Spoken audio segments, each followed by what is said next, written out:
Israel analiza cómo responderá al ataque de Irán del sábado pasado, que se dio a su vez como respuesta al ataque de Israel a su consulado en Damasco, Siria. Y en paralelo, tanto la Unión Europea como Estados Unidos evalúan si colocar nuevas sanciones a Teherán y profundizar las ya existentes o tomar otras medidas. Mientras tanto, en Gaza, donde ya han muerto unas 33.000 personas, la situación humanitaria es crítica. Para profundizar en este asunto, ya estamos en contacto con el analista internacional Leo Harari. Leo, muchas gracias por atendernos.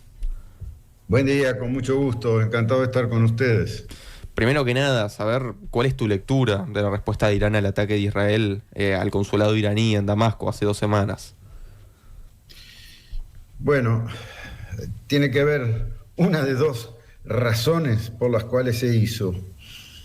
Una es una razón de oportunidad, porque es bastante excepcional que oficiales superiores de Fuerzas Armadas iraníes se encuentren fuera de Irán, en territorio amigo, en un consulado iraní, presencialmente en estas épocas, lo que para la inteligencia israelí, que probablemente se enteró de esto con cierto tiempo, era una oportunidad casi única de sacarse de encima gente muy importante de lo que consideran su principal enemigo.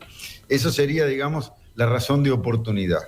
La otra es que la presión internacional sobre Israel por la situación de masacre de los palestinos en Gaza empezaba a ser prácticamente insoportable para el gobierno israelí.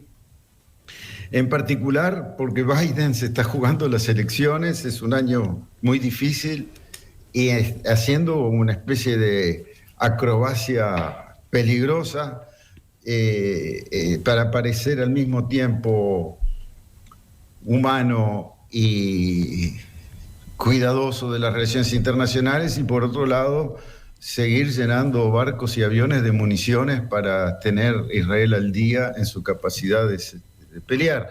Entonces, esa presión en el estilo Netanyahu no es raro que sea de correr para adelante, de crear otra crisis. Y esa parte ha sido exitosa. Si esa es la razón por la cual les atacaron, con el precio político que tiene, porque atacar siempre un territorio diplomático es un problema, es una manera que fue eficaz para cambiar el tema en la primera plana de los diarios. Es decir, ya desde el otro viernes, desde el 1 de abril, ya no se habla tanto de la hambruna y la mala voluntad para dejar entrar la ayuda humanitaria a Gaza. Se está hablando de qué va a pasar, si va a haber o no guerra entre Israel e Irán directamente. Uh-huh. O sea que sirvió para cambiar el relato por unos días. Ahora, Leo, ¿cuál crees que era el fin último de este ataque de Irán, si se considera que Estados Unidos e Israel ya estaban advertidos de lo que sucedería, como vos decías? Bueno, por ejemplo, los drones empezaron lentos, se mantuvieron en las pantallas del radar durante 2 horas, mientras se acercaba a los objetivos, y bueno, y sin embargo no se hizo nada. O sea, Israel tuvo tiempo suficiente para preparar una buena defensa. Sí, se lo avisaron 3 días antes. El objetivo era... ahora lo que hay que entender es por qué Irán respondió así. Y la razón es de que el intento era demostrar que tenían una capacidad de respuesta los iraníes frente a los israelíes, sobre todo frente al pueblo iraní, porque la situación política interna, que podremos hablar en otro momento, pero es una situación que hay que manejarla. No podían quedar en una situación de debilidad. Le asesinaron a 7 grandes oficiales militares y otros funcionarios ahí, y que no iban a hacer nada. Algo tenían que hacer. Pero si hacían algo muy sangriento, cambiaban las reglas de juego. Irán lo que intentó hacer, y saben hacerlo, son especialistas de la sutileza en ese sentido, es fuegos artificiales, una gran demostración, porque la verdad que fue una cosa importante, pero con pocos efectos. No apuntaron a ciudades ni a lugares donde había mucha gente, apuntaron sobre todo a centros militares, y las 5 o 6 fotos, imágenes que yo he podido ver de misiles o drones que llegaron a buen fin fue sobre pistas de aviación o bases militares israelíes. O sea que deliberadamente se intentó no hacer grandes daños, sino hacer una gran demostración. Por otro lado, 3 días antes, 72 horas antes, le avisaron a los turcos, que son miembros de la OTAN, están obligados a compartir la información con los demás, y le avisaron a todos los países por donde iban a pasar estos aparatos en el espacio aéreo, para que no se sintieran atacados. Los drones andan a menos de 250 kilómetros por hora, los misiles de crucero van hasta 800, 900 kilómetros por hora. La frontera de Irán con Israel está a 1.500 kilómetros de distancia. O sea que había días y también horas, como tú contabas, para que desde las pantallas se viera lo que estaba pasando. Fue una medida acotada. Ahora, la razón profunda por la cual Israel tomó la iniciativa del ataque, si no fue una de las dos que ya te di, que es el hecho de cambiar la narrativa y que la gente hable de otra cosa que Gaza por un tiempo, o bien para aprovechar la oportunidad de que podían matar a unos cuantos oficiales juntos, podría ser la coherencia con la doctrina militar israelí, que es la de la disuasión por el golpe desproporcionado. Esa es su teoría. Ellos dicen, te tiran una piedra, devolvé un balazo.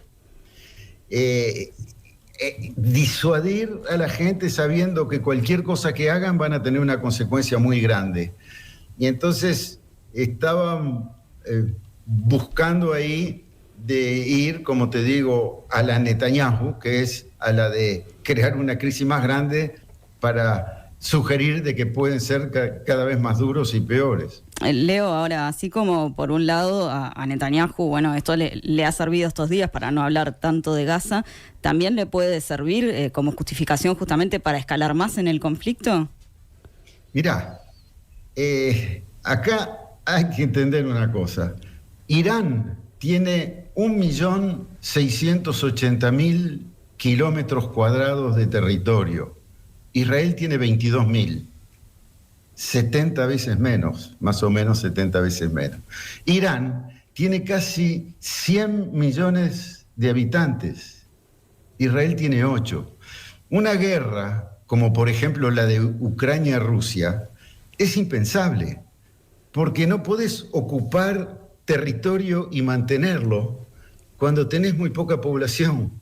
Si no está la flota de Estados Unidos, la Fuerza Aérea de Estados Unidos y la de sus aliados alrededor de Israel, Israel no pueden hacer una guerra clásica.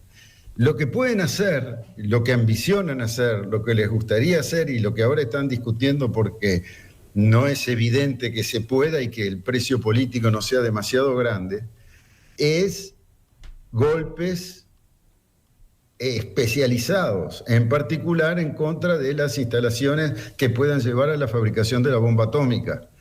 Instalaciones que de otra cosa para decir, están hechas abajo tierra, tienen previsto que la tecnología más moderna que hay en bombas son estas bombas que pueden entrar hasta 30 metros abajo de la tierra y explotar recién cuando están abajo. Entonces estos tienen sus búnkers más profundos que 30 metros y encima de eso con 2-3 metros de hormigón armado para protegerse. O sea que lo que puede hacer Israel lo puede hacer si tiene el sí de los Estados Unidos y aliados, y si no, tiene que hacer golpes puntuales que nadie quiere. No hay muchos beneficiarios de una escalada militar en estos momentos en Medio Oriente. No le conviene a casi nadie. pesar de los países árabes, no quieren a Irán, que es persa y chiita.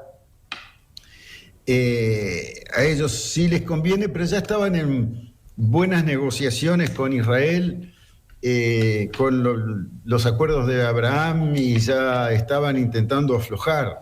La Arabia Saudita acababan de restablecer relaciones con Irán, o sea que tampoco estaban en pie de guerra.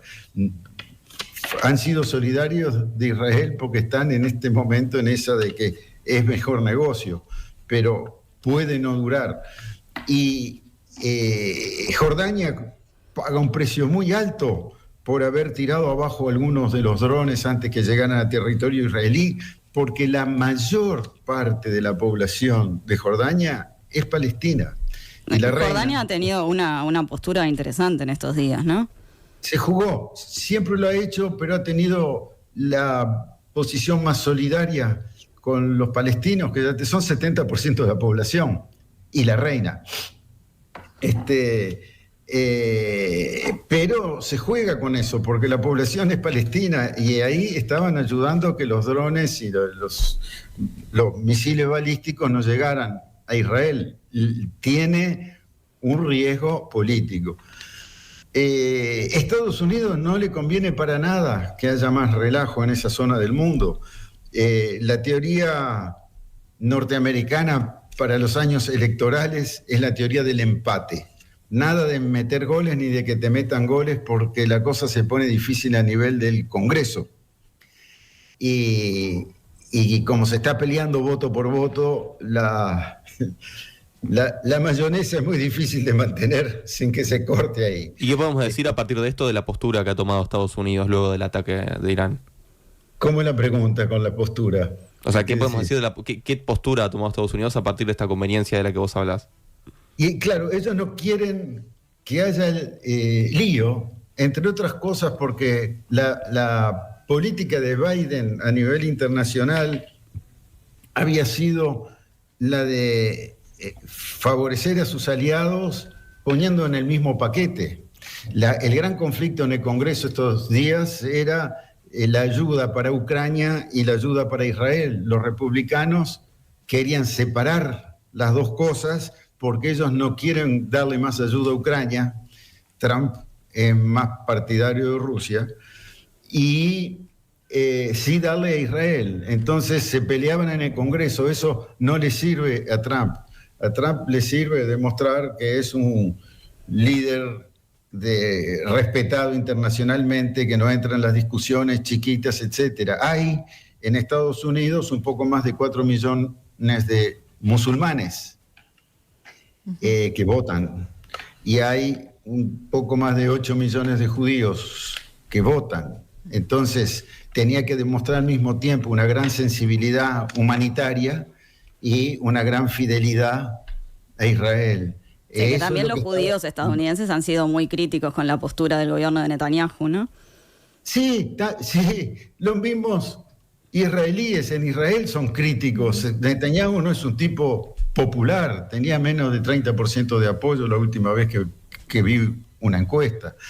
Es un tipo bastante deplorable, y muy probablemente él es el primer interesado en seguir las guerras, porque el día que se paren las guerras salta del gobierno y cae en una celda, porque está juzgado por 3 casos de corrupción. Ahora, la Unión Europea discute, ¿no?, cuánto profundizar en lo que tiene que ver con sanciones, que ya le ha puesto a Irán, así como si incorporara a la Guardia Republicana Islámica en el listado de organizaciones terroristas. ¿Cómo está la interna de los 27 en relación a este conflicto, por un lado? Y por otro lado, ¿le sirve a la Unión Europea inmiscuirse demasiado si el conflicto escalara cuando permanece todavía vigente la invasión rusa a Ucrania? No, todo esto es problemas grandes para Europa.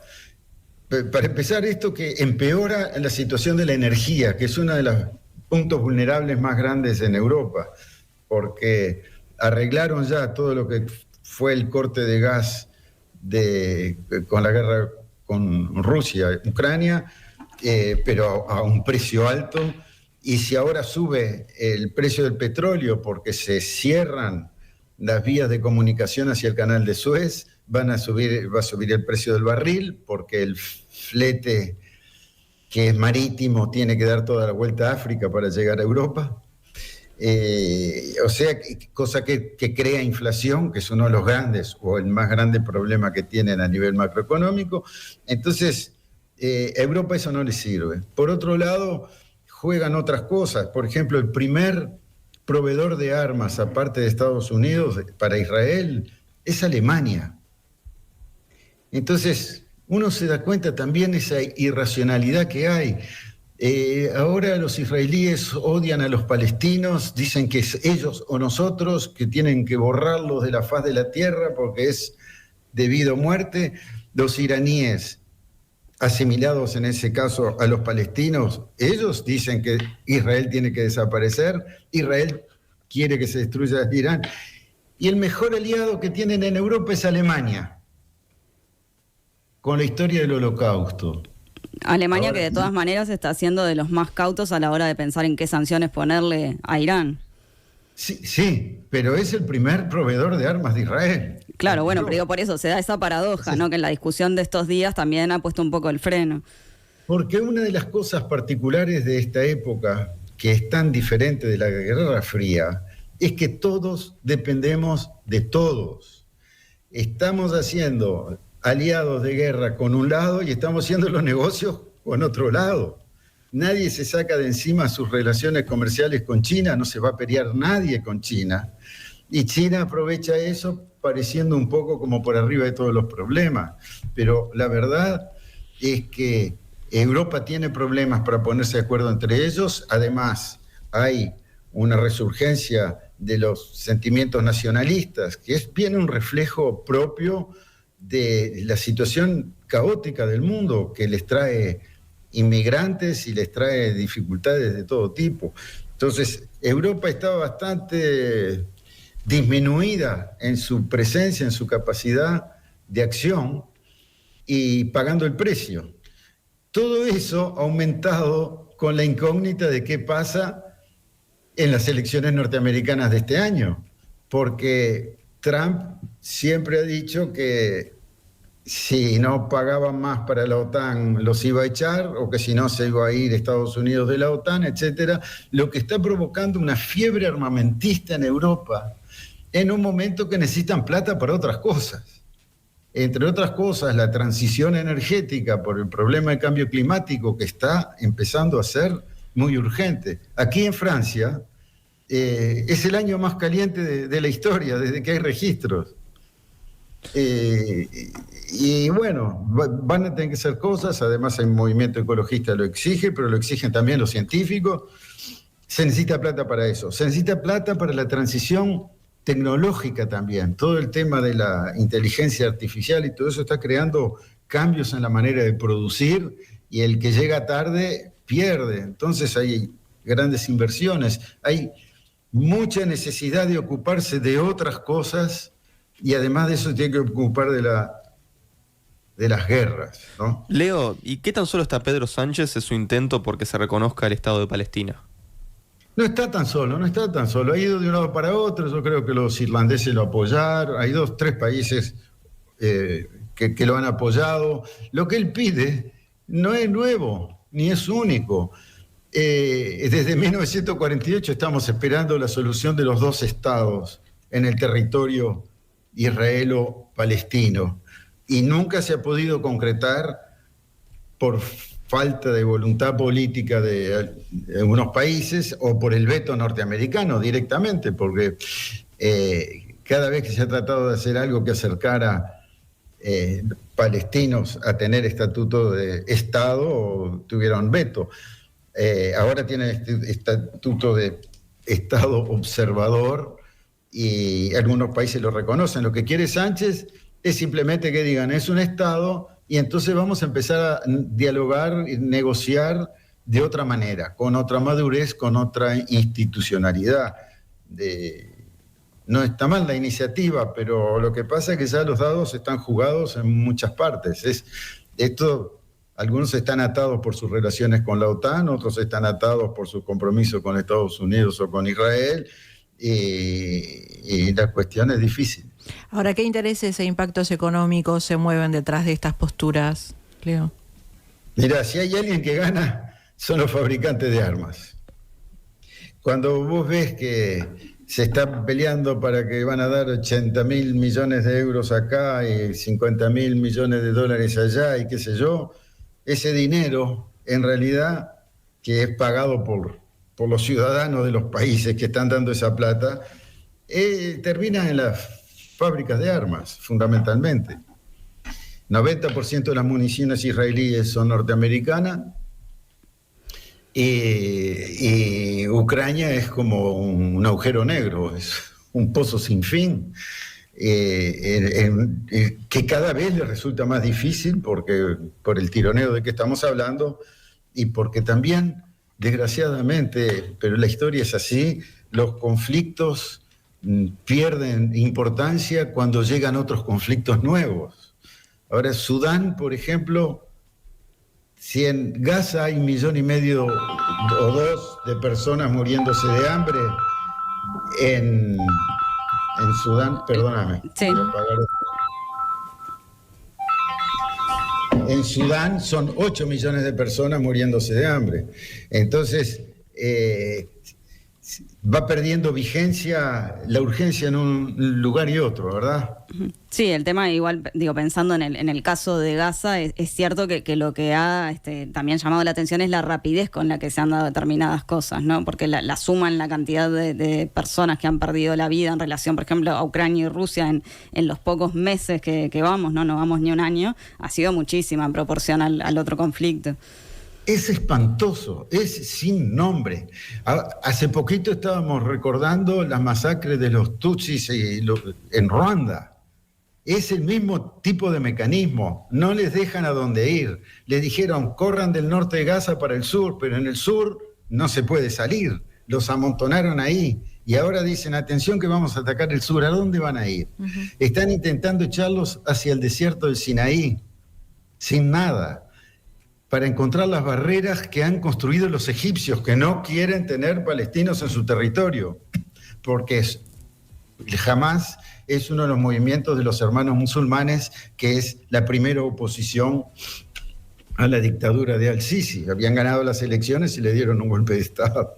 Entonces tampoco tienen ganas de tener palestinos en su territorio. Entonces están creando condiciones de masacre, pero no hay la más mínima duda.